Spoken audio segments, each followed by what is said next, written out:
Yes, welcome guys, welcome to SK Gyan channel. मैं Kamal Hanspal going to solve quiz number 3 of chapter matrices. जिन्होंने previous 2 quizzes solve नहीं करे वो skcomputercenter.com website पे जाएं एंड इन क्विजेस को सॉल्व करें। अगर आपको किसी भी क्विज को सॉल्व करने पे कोई दिक्कत होती है, कोई क्वेश्चन समझ नहीं आ रहा, तो उसी क्विज के साथ उस क्विज के सॉल्यूशन की वीडियो अपलोड करी होगी। उन क्वेश्चंस का सॉल्यूशन वॉच कर सकते हो। डिफरेंट चैप्टर्स के क्विज skcomputercenter.com वेबसाइट पे डाल दिए गए हैं। जो भी कैंडिडेट्स किसी भी मैथमेटिक्स के कॉम्पिटिटिव एग्जाम की तैयारी कर रहे हैं वो इन क्विजेस को सॉल्व करें एंड अपनी प्रैक्टिस को बहुत अच्छे से बनाएं। एंड जो भी मेरे चैनल पे नए हैं, एक क्वालिटी कंटेंट लेने के लिए चैनल को सब्सक्राइब करें, ज़्यादा से ज़्यादा शेयर करें। Now let's solve quiz number 3 of chapter matrices. Question number 1, a matrix A is an upper triangular matrix. Upper triangular matrix कौन सी होती है? जितनी रोज हों उतने कॉलम्स हों। ठीक है, मैं यहाँ पे सपोज कर लेती हूँ 3x3, तो मुझे 3 रोज कंसिडर करनी है। अगर रोज, ये रोज बना रही हूँ मैं, ये जो एलिमेंट्स फिल कर रही हूँ ये रोज के हैं। ठीक है, ये रो 1 है, ये रो 2 के एलिमेंट्स फिल करें। एलिमेंट्स फिल नहीं करें मतलब डॉट्स, जो जहाँ पे मैंने डॉट्स लिखे हैं वहाँ पे कोई ना कोई नंबर्स आएंगे। ठीक है, ये रो 3 है, ये कॉलम 1 है, ये कॉलम 2 है, ये कॉलम 3 है। फाइन, तो 3x3 की मैट्रिक्स ये हो गई। अब अपर ट्रायंगुलर मैट्रिक्स वो होती है, डायगोनल पे लाइन लगा दो, अपर इसको ऊपर ले जाओ। ठीक है, ऊपर वाले पोर्शन को, ठीक है, कवर कर लो, तो वो क्या बन रही है? एक ट्रायंगल। ठीक है, याद रहे डायगोनल से होके जाना, डायगोनल के एलिमेंट्स को लेना है आपने। ये जो ऊपर वाले एलिमेंट्स हैं ना, ये प्रेजेंट होंगे। ठीक है, प्रेजेंट होंगे इन द सेंस 3 यहाँ पे कुछ है, यहाँ पे भी कुछ होगा, 2 यहाँ पे भी कुछ होगा, 1 यहाँ पे भी कुछ होगा, 4 लिख लेती हूँ। ठीक है, ऐसे ही रेंडमली कुछ लिख लेती हूँ। यहाँ पे भी कुछ होगा क्योंकि डायगोनल पे कुछ ना कुछ होना है। ठीक है, 5 लिख लेती हूँ। और यहाँ पे, ठीक है, ये क्या बन रही है? ये क्या बन रही है? ये अपर ट्रायंगुलर बन रही है। तो इसके जो नीचे एलिमेंट्स हैं वो क्या बचे? रेड से मार्क करते हैं। जैसे यहाँ पे 2 आने ना, इसके नीचे 3 के नीचे 2 आने ना, वो इसके नीचे 1। ठीक है, ये जो एलिमेंट है जहाँ पे मैंने रेड डॉट लगा दिए वो 0 होंगे। ठीक है, सारे के सारे एलिमेंट, नीचे वाले सारे एलिमेंट 0, लेकिन ऊपर एक ट्रायंगल बन रही है, बच रहे हैं वो, मतलब एक ट्रायंगल बना रहे हैं। हालांकि वहां पे किसी 1-2 की जगह पे 0 हो सकता है, सारे के सारे 0 नहीं होंगे। That is your upper triangular matrix. अब देखते हैं ये कंडीशन क्या बनती है। तो आपको पता है इनको बोलते क्या हैं? इनको बोलते हैं, जिनको मैंने ब्लैक किया ना वहां पे एलिमेंट्स फिल करते हैं। A11, A12, A13, A22,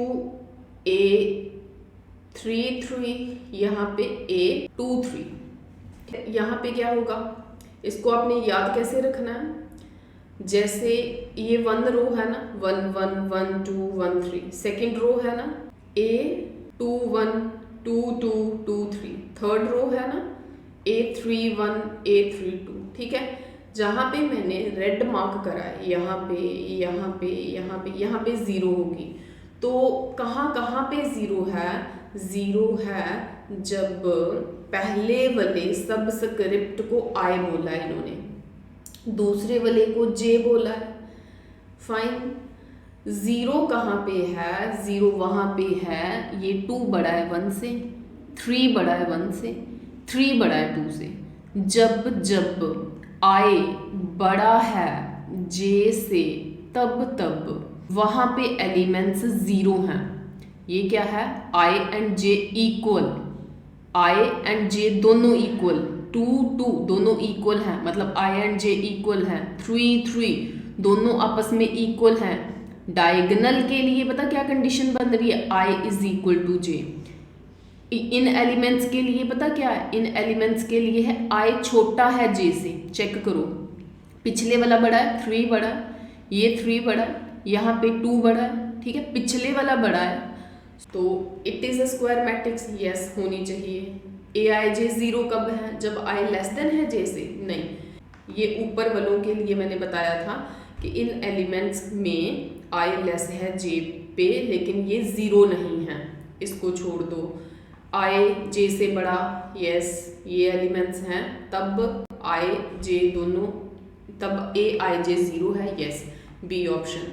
सी पे को तो छोड़ ही दो, not a square matrix, not a square matrix C D में बोल रहे हैं। ए बी में कंफ्यूजन था, वो ध्यान से देख लेना आप कि अगर मैं आपको यहाँ पे एक चीज़ ऐड करवाऊँ तो आपने ये याद रखना है कि अपर ट्राइंगुलर ऐसे बननी है, उसके लिए नीचे वाले एलिमेंट्स 0 होंगे, तो जो नीचे वाले एलिमेंट्स में जो आई होता है वो बड़ा होता है जे से। लोअर ट्राइंगुलर में यहाँ पे जो है ये बचता है, यहाँ के जो एलिमेंट्स हैं वो 0 होते हैं, तो ऊपर वाले जो एलिमेंट्स हैं वो 0 हैं, तो यहाँ पे जहाँ पे 0 है वहाँ पे जो आई है वो क्या है, वो छोटा होता है, जे बड़ा होता है, ठीक है। चेक कर लो आप पीछे से जाके, ठीक है। फॉर एग्जांपल यहाँ पे ये A11 था, ये A12 था, A13 था, ठीक है। 2 बड़ा है 1 से, 3 बड़ा है 1 से, ठीक है, पिछले वाला बड़ा है आगे से। क्वेश्चन नंबर 2, जैसे A का m इंटू n दिया हुआ है, फाइन, A भी डिफाइंड है, यहाँ पे B पे, यहाँ पे कुछ होगा, होगा क्या, कहते वो नहीं पता, हमें नहीं पता, तो इतना तो श्योर है कि यहाँ पे n होना चाहिए, ठीक है, क्योंकि प्रोडक्ट तब भी पॉसिबल होती है अगर इसका जो ये रो है ये कॉलम है, अगर कॉलम्स जो हैं वो n है, इसकी रोज जो हैं वो n होनी चाहिए, ठीक है। तो दूसरी बात उन्होंने बी ए भी डिफाइंड कहा है, अगर बी ए डिफाइंड कहा है तो ए का ऑर्डर m इंटू n दिया हुआ है, तो बी का ऑर्डर क्या है, इसका जो स्टार्टिंग है, रोज कितनी थी इसकी m, इट मीन्स इसके कॉलम्स कितने चाहिए थे, पक्का m, तो स्टार्टिंग किससे हो रही है, इसकी स्टार्टिंग कहाँ पे थी, इस b की स्टार्टिंग कहाँ पे थी, इस b की स्टार्टिंग n पे थी, तो इस b की स्टार्टिंग भी कहाँ पे है, n पे है, ठीक है। तो ये आपका n इंटू m ऑर्डर रहेगा, do it very carefully. Question number 3, E theta दिया हुआ है, ई अल्फा कह रहे हैं, सोच के देखो भाई ई अल्फा क्या होगा, E alpha cos alpha sin alpha minus sin alpha cos alpha, ठीक है। ई बीटा क्या है, ई बीटा है cos of beta sin of beta minus sin of beta cos of beta. अब क्या करना है, अब ये रो है ये कॉलम है, मल्टीप्लाई होगा तो इसका कॉज अल्फा कॉज बीटा हो गया, cause alpha cos beta, cause alpha cos beta minus sin alpha sin beta, ठीक है।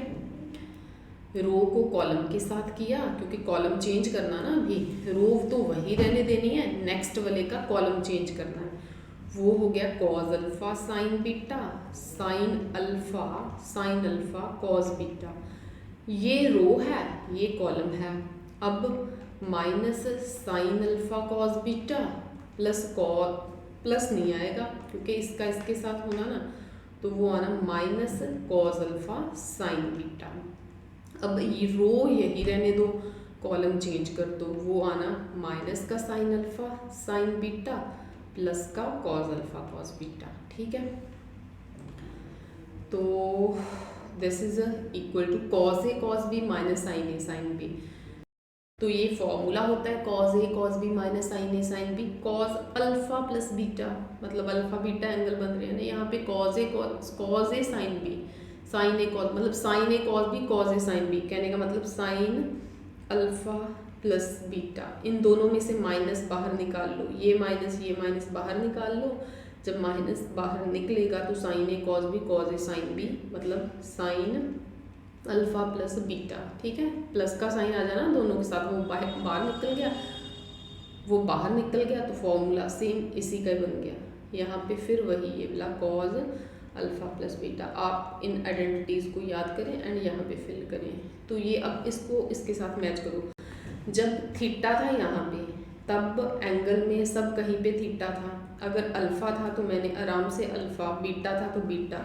अब अल्फ़ा प्लस बीटा है यहाँ पे, है ना, अल्फ़ा प्लस बीटा है एंगल में, तो यहाँ पे भी अल्फ़ा प्लस बीटा ही ऑप्शन रहेगी, E alpha plus beta. So C option is the right option. Question number 4, the matrix of A satisfying the equation this.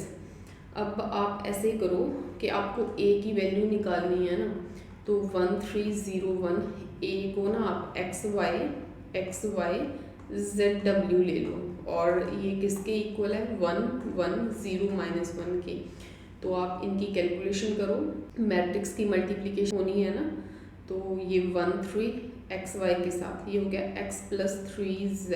अब ये रो यही रख लो, कॉलम चेंज कर लो, y प्लस 3w। अब रो ये है, कॉलम ये है, वो हो गया। 0 को x के साथ मल्टीप्लाई करोगे तो 0 प्लस z, रो यही, कॉलम चेंज हो जाएगा, दैट इज w। ठीक है, मतलब 0 को y के साथ मल्टीप्लाई किया 0, 1 को w के साथ किया w। This is equal to 1 1 0 -1।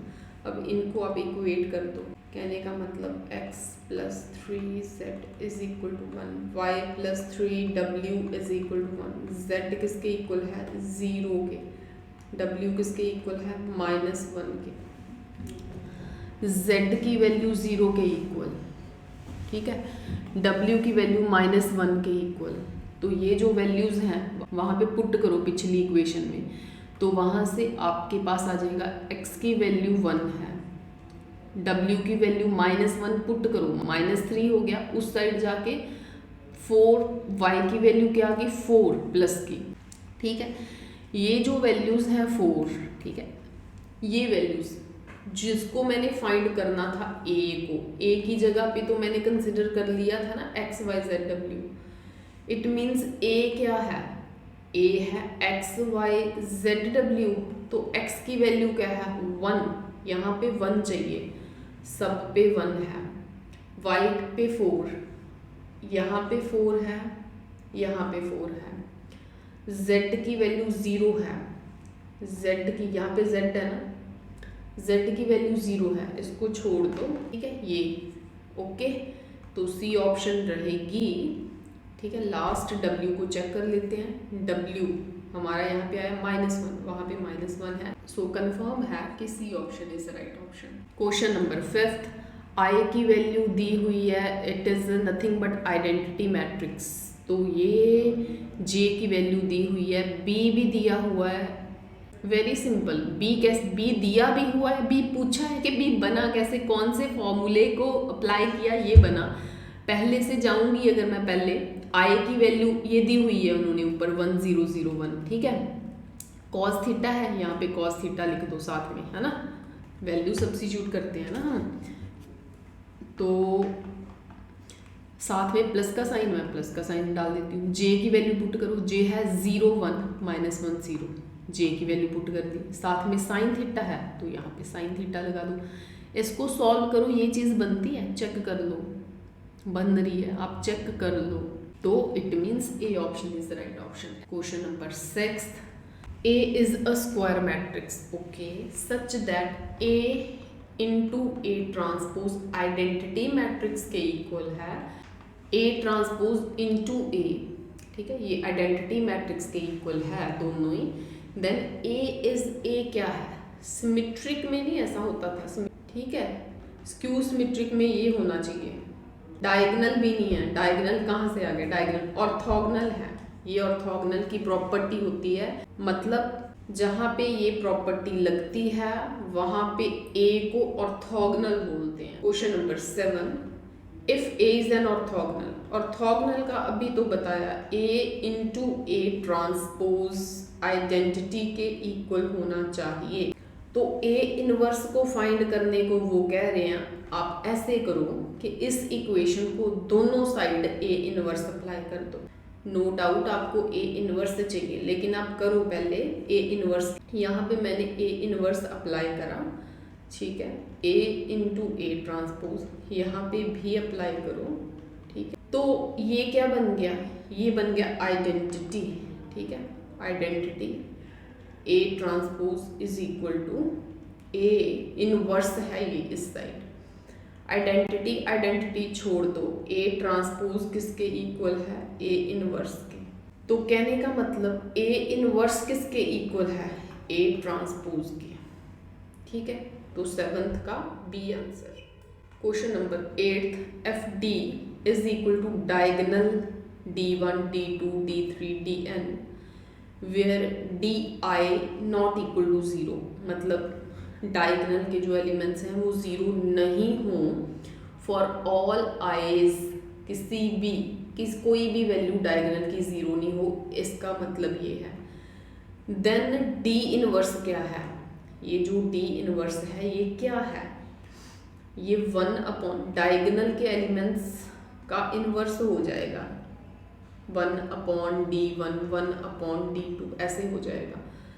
मतलब D1 का इनवर्स D2 का इनवर्स, कहने का मतलब B option is the right option. 9th question है, इनके मतलब बताती हूँ मैं आपको। जैसे आइडेम्पोटेंट का मतलब होता है ए स्क्वायर को सॉल्व करें एंड वो ए के इक्वल आए, उसे आइडेम्पोटेंट बोलते हैं। इनवॉल्यूटरी का मतलब क्या होता है, अगर आप ए स्क्वायर को सॉल्व करें तो आइडेंटिटी के इक्वल आए तो वो इनवॉल्यूटरी है। निलपोटेंट होता है अगर ए का कोई भी ऑर्डर आप स्क्वायर 3 कुछ भी आप सॉल्व करते हो, जहाँ पे जाके वो 0 के इक्वल आ जाए तो वो जो भी ऑर्डर होता है उस ऑर्डर के साथ उसको निलपोटेंट बोलते हैं एंड वो ऑर्डर को इंडेक्स बोल दिया जाता है, उस मैट्रिक्स का इंडेक्स बोल दिया जाता है। स्केलर क्या होता है, डायगोनल पे जो एलिमेंट्स हैं वो सेम आए, 4 आ रहा है तो डायगोनल का हर एक एलिमेंट 4, 3 आ रहा है तो डायगोनल का हर एक एलिमेंट 3, बाकी 0 हो, ठीक है। ये स्केलर का मतलब है। ऐसे मैंने आपको सारे मीनिंग्स बता दिए हैं।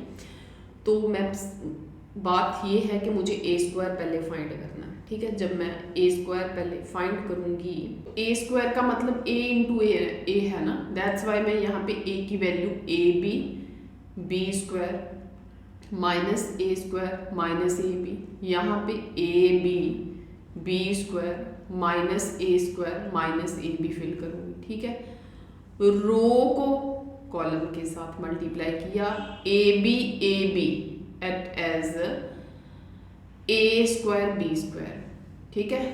फर्स्ट वाले को फर्स्ट वाले के साथ, सेकंड को सेकंड एलिमेंट के साथ करोगे minus A square B square, ये तो यहीं पे 0 बना रहा है। रो यहीं रखती हूँ, कॉलम चेंज करूंगी, वो बन जाएगा ए बी को बी स्क्वायर के साथ मल्टीप्लाई करोगे it will be A B cube, इसको इसके साथ जब आप करोगे देन अगेन माइनस का ए बी क्यूब, ये भी 0 बना रहा है। नीचे चेक करते हैं, रो चेंज करी यहाँ, तो यहाँ पे जो आंसर है उसमें भी रो के एलिमेंट्स आते हैं, ठीक है। ये क्या है, ये रो है, ठीक है, रो 2 है, तो यहाँ पे भी रो 2 के एलिमेंट्स बनने शुरू हो जाने। इसके साथ किया, यहाँ पे ए स्क्वायर है, यहाँ पे ए बी है, it is minus A cube B. ये जो सेकंड एलिमेंट है उसको इसके साथ करोगे again minus plus A cube B, तो यहाँ पे भी 0 बन रहा है। अब रो को कॉलम चेंज करके उसके साथ मल्टीप्लाई करना है, इट इज माइनस का ए स्क्वायर बी स्क्वायर, और यहाँ पे इसको जब इसके साथ करोगे अगेन प्लस का ए स्क्वायर बी स्क्वायर। ये तो 4 के 4 एलिमेंट्स 0 बन रहे हैं, 0 0 0 0, ये तो ए स्क्वायर पे ही 0 दे रहा है, ए स्क्वायर पे ही 0 मिल रहा है। ए स्क्वायर ए के इक्वल है तो आइडेम्पोटेंट, आई के इक्वल है तो इनवॉल्यूटरी। निलपोटेंट कब होना था, जब कोई ऑर्डर 0 के इक्वल आ जाए, ठीक है। तो ये कौन सी ऑप्शन है, C option. Question number 10, if A is a 3/4 matrix and B is a matrix such that A transpose B and B A transpose are both defined and then order of B। ऐसा question आपने पहले किया है। A का order उन्होंने 3/4 कहा है, transpose की बात हुई है, तो A का ट्रांसपोज का जो ऑर्डर है वो 4/3 हो गया, ठीक है। ये डिफाइंड है, अगर डिफाइंड है तो ट्रांसपोज का ऑर्डर जो है वो 4/3 है, उसके साथ b मल्टीप्लाई हो रहा है, ठीक है, ये 3 है यहाँ पे, तो अगर इसके कॉलम्स 3 हैं, इसकी रोज तो पक्का 3 होंगी। यहाँ पे देखते हैं क्या फिल करना है, ठीक है। नेक्स्ट है बी ए ट्रांसपोज। बी का ऑर्डर जैसे अभी हमें पता नहीं है फिर से, तो वो किसके साथ प्रोडक्ट हो रहा है, ए ट्रांसपोज के साथ। तो ए ट्रांसपोज का ऑर्डर क्या था, 4/3। इट मीन्स इसकी रोज 4 हैं, तो इसके कॉलम्स जो हैं वो 4 होने चाहिए थे। 4 तो एंड पे पक्का आना। यहाँ पे देखते हैं क्या फिल करना है, क्या फिल होना क्या है। इसका स्टार्टिंग पता चल गया तो यहाँ पे फिल कर दो, एंड पता चल गया यहाँ पे फिल कर दो, खत्म बात। ये बी का था, ठीक है, ये बी का था, तो क्या ऑर्डर आ रहा है, 3/4 ऑर्डर आ रहा है बी का, ठीक है। Thanks for watching till the end.